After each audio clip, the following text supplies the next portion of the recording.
13 April, 1,6 miliar umat muslim di seluruh dunia mulai menjalani puasa Ramadan.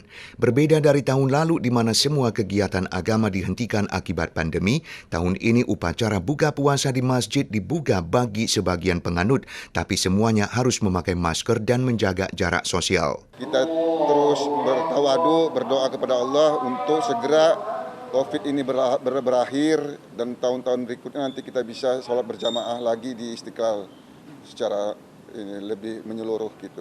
Mengantisipasi penyebaran pandemi pada masa Idul Fitri, Indonesia telah mengumumkan larangan berwisata domestik, darat, laut, dan udara. Pemerintah juga mendeklarasikan menerima suntikan vaksin tidak melanggar hukum puasa, bahkan menyiapkan penyuntikan malam hari untuk mempercepat proses vaksinasi.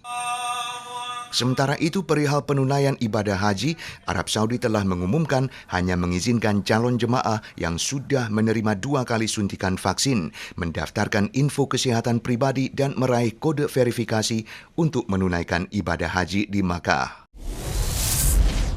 Lembaga Kesehatan Federal Amerika Serikat tanggal 13 merekomendasikan penangguhan penyuntikan vaksin COVID-19 produksi Johnson & Johnson setelah dilaporkannya efek samping pembekuan darah.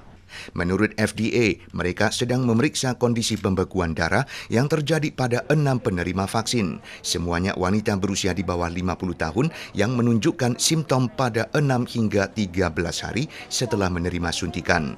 Hingga tanggal 12, 6,8 juta dosis vaksin J&J telah disuntikkan di Amerika. Mayoritas penerima tak bersimptom atau hanya berefek samping ringan. The person being vaccinated makes an immune response potentially that actually involves their own platelets or other parts of the coagulation system and can cause this problem. Pihak farmasi menyatakan telah mengetahui kondisi efek samping pembekuan darah tersebut, tapi masih belum memastikan keterkaitannya dengan vaksin. Negara-negara seperti Italia dan Kanada yang baru saja mendapatkan pasokan, kebanyakan bersikap konservatif. Hanya Afrika Selatan yang telah mengumumkan penangguhan. Di Amerika, Presiden Joe Biden berusaha menghapuskan keraguan warga terhadap keamanan vaksin, juga kembali menjaminkan kecukupan pasokan di Amerika.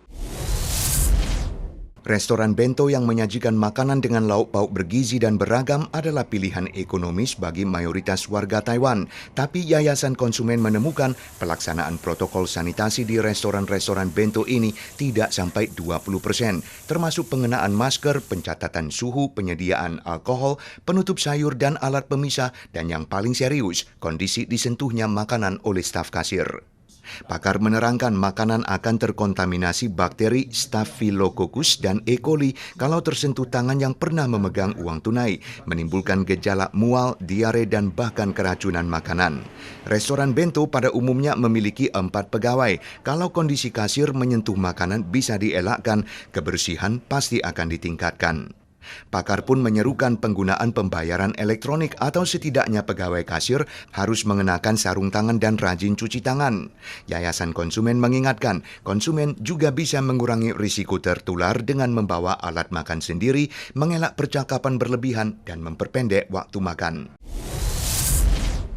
Kemarau terus berlanjut. Ketinggian air Danau Chengxing di Kaohsiung terus turun akibat minimnya hujan. Beting yang terekspos kini dipenuhi lubang dan rumput liar.